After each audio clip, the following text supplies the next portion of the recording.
So I think in some way or capacity, you've probably seen this image, right? And it has to do with one looking rich, one actually being wealthy, and you can't really distinguish the difference when you're just looking from the outside, and that's kind of being shown more than ever right now. And I'm talking about for businesses.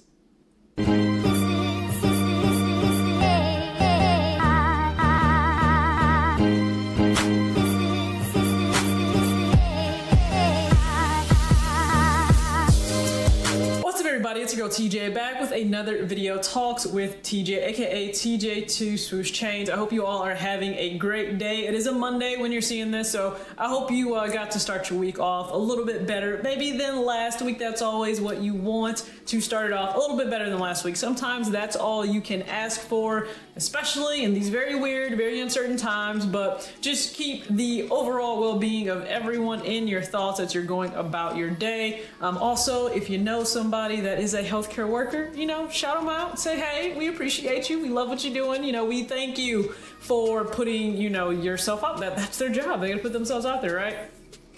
So I'm not speaking specifically for businesses. I know I said that in the intro of the video, but more so than ever, I think this is a message that kind of needs to be driven home to everyone. I don't care who you are, an individual, a business, because the rich versus wealthy argument is one that can be had a lot, and I can see it from a lot of different angles. I've been the target of assumptions from time to time. I will never forget when someone commented on my page or my video, and trust me, they were going on and on and on about the fact that they just assumed they knew what my gross income was based on the fact that I was dropping X number of dollars extra on the principal payment of my car or a student loan, every single month. At the time when I was focusing on that, and we make these assumptions based on one little bit of information we may be given, right? It's a snapshot. It's never the full picture,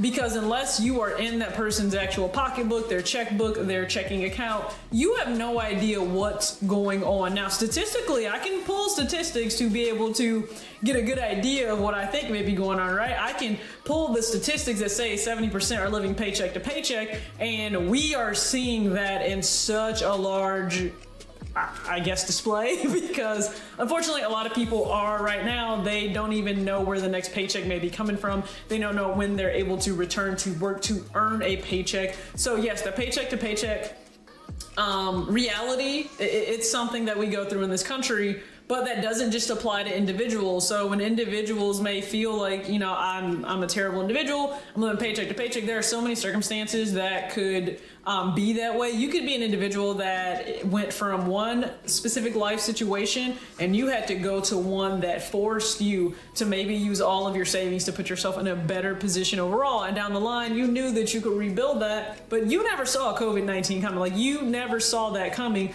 So therefore, there was no way that you would have known, hey, now I don't have any savings, and I also don't know where my next paycheck is coming from. So keep that in mind. But also, businesses are showing that they don't have a lot of cash reserves, right? A lot of businesses do operate on kind of I guess one term would be like a float. So as they are earning money, they're able to keep up with whatever their debt payments are, or their pretty much, their account payables are to whomever they owe, whether it's vendors, whether it's the bank for the brick and mortar location that they have. They operate on that. So they need those sales to continuously flow in to be able to stay up to date on whatever bills they may have. And trust me, Nike was no different. Go read Shoe Dog and you'll find out they operate on a float, and they almost went under a whole lot of times. It is amazing of where Nike is versus where they kind of started, because Phil Knight was in hot water all the time when it came to paying his creditors. But shout out to you, Phil. We appreciate you, man. We appreciate you. So for individuals right now, they may be living paycheck to paycheck, and you may have some where they don't look as if they're living paycheck to paycheck. And you may think, oh, they must be doing great, they must be doing well. Well, not necessarily, right? We could always peek behind the curtain and see that person could just be charging everything. And there are some people that really don't care. They will charge everything, pay the minimum, and figure that when they die, that debt will just go wherever, which it doesn't just go wherever. Your estate will then have to pay that. So please keep that in mind. But another angle from it is the fact that people also assume, well, because somebody doesn't have X, Y, or Z, there's no way that they're doing okay or that they're comfortable. Listen, we could all look at Mark Zuckerberg and think that there's no way this dude has it all together financially, that he's secure, you know, he looks like he can barely afford nice clothes and things like that. Yeah, don't let that everyday basic t-shirt and hoodie fool you, okay? Man is a billionaire, we all know this, and every billionaire doesn't need to walk around looking like Bruce Wayne, and that's the kicker that we don't seem to get sometimes. If you've never read Dr. Tom Stanley's The Millionaire Next Door, please make sure that you do that, because it is a great way for you to realize wealth has to do with net worth, and you can't see someone's net worth just staring at them. And that's actually what I would love for us to always drive home to kids. Just because you see these Instagram pages or these YouTube channels that you adore and you engage with and you watch and you're a fan of with tons of kicks, and they're buying kicks every single week, to some it feels like twice a week or something, that means that that person is wealthy. That would not be my goal, right? I can look at a lot of bigger channels to see, or, you know, just individuals, and think, man, like, that's what I want, like that collection, that lets me know that I've made it, that I got money. No, that's not what that means to me, and I would hope that that's not what that necessarily means to kids. Keep in mind, rich versus wealthy. Wealthy has to do with net worth, and that's what you're always trying to do. You want a positive net worth, and you want to continue to grow that where it becomes generational worth, right? We have our shoes, we may want to pass them down to kids and grandkids and all of that.